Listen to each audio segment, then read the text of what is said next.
Breaking news. This is again in connection with the crackdown on the white-collar terror network, which continues. Over 200 doctors and medical students from Uttar Pradesh are now on the radar of central agencies.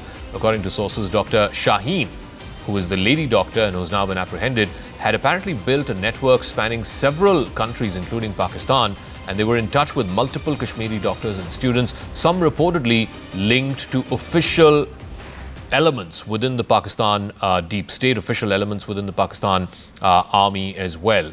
I want to go across to Amit Singh on this story. Amit Singh has more details on this. Amit, बताइए ये doctor Shaheen जो हैं उनका क्या connection है? ये जो खबर आपके पास है, आप उसके मुताबिक करीबन 100 से ज़्यादा डॉक्टर और मेडिकल स्टूडेंट्स एजेंसीज के नज़र में हैं। जी हाँ, बिल्कुल। देखिए, जिस तरीके से डॉक्टर शाहीन लखनऊ से ही है और उसने कानपुर में लंबे अरसे तक वो काम किया है, तो ऐसे में 30 से 40 डॉक्टर जो है डायरेक्टली उसके टच में है। इस तरीके की इन्वेस्टिगेशन में अभी तक यूपी एटीएस के सामने आ चुका है। इसके अलावा अगर हम बात करें तो तकरीबन 30 से 40 डॉक्टर के अलावा 200 ऐसे डॉक्टर हैं जो इस वक्त यूपी एटीएस के रडार पे हैं और यूपी एटीएस लगातार उनके बारे में डिटेल्स खंगाल रही है। जाहिर तौर पर जिस तरीके से डॉक्टर शाहीन का जो छोटा भाई है डॉक्टर परवेज ये इंटीग्रल यूनिवर्सिटी में पढ़ाता था, यहाँ पर असिस्टेंट और प्रोफेसर के बतौर वो लखनऊ में था। तो ऐसे में जो यहाँ पर जम्मू कश्मीर के स्टूडेंट्स है, 60 स्टूडेंट्स का डिटेल इंटीग्रल यूनिवर्सिटी से खुद यूपी एटीएस ने मांगा है। इसके अलावा तकरीबन 200 ऐसे स्टूडेंट्स हैं जो कश्मीरी हैं पूरे उत्तर प्रदेश में, मेडिकल स्टूडेंट्स, उनके बारे में भी खंगाला जा रहा है।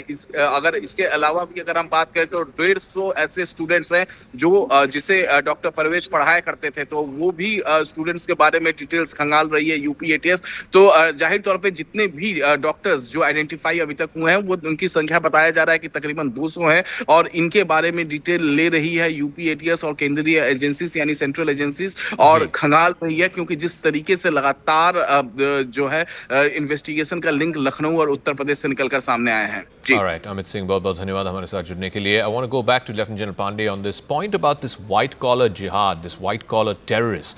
The fact that these doctors who are sworn to save life have now become these jihadis and these terrorists, it just upends conventional notions of why people, take up terrorism. Why has that been the most surprising, most shocking part of this entire module that's been busted? Yeah, that is it's surprising because unfortunately in Indian context, or at least the government of India, because we don't talk about this enough. We want to keep it covered. In fact, when I started talking of white collar terrorists, actually started with using a different form for Dahshatgard, and I was not able to get a good equivalent of Safed Posh Dahshatgard, and I came up with this word called white collar terrorist. There is a pushback actually. No, don't talk about it.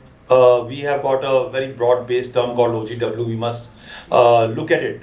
But the fact of the matter is that having served about 5-6 tenures by the time as a corps commander in Chinar Corps, one was quite aware of people living amongst us, good people, meeting me, interacting with me also, top government official, intelligence officers, everybody, and living a great life of prosperity and everything, but with radicalized mind who were actually influencing and working in close concert and close this thing with the elements which is anti-national.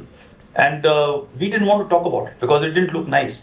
And therefore, this has allowed to be perpetuated. Now, the part which you are saying is that why doctors were taken an oath to look after patients and save lives should go on to this thing.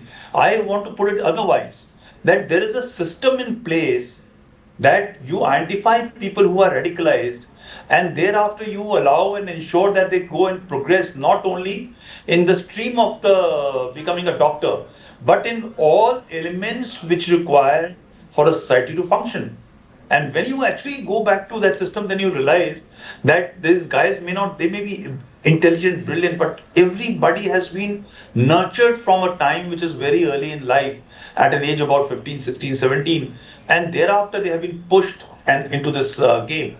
And when they come up, then they find people who got similar thinking thought processes, and thereafter they start shooting. And that is why Indian society will always get surprised by Sasti, because we don't want to look into the eyes and talk about it. But General, right? I'm not surprised. can I ask you, obviously, in this case of this Dr. Umar and his associates, this radicalization had been happening for a number of years. I believe they came into contact with this Maulvi Irfan sometime in 2018. So for the last 5 or 7 years.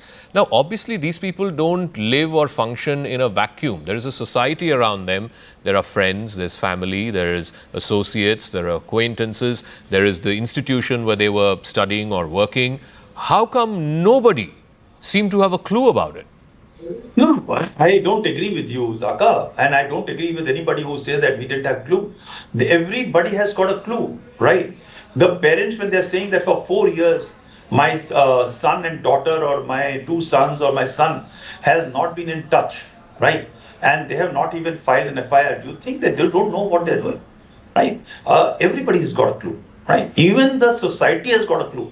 But the fact is that till the time you don't talk about it and you don't reach out to the system, there is, even our institutions don't want to talk about it. So how are you going to address this issue? Well, he is not carrying a gun in his hand, and therefore he is a very preeminent member of the society who's radicalized, who's got a particular way of thinking and thought.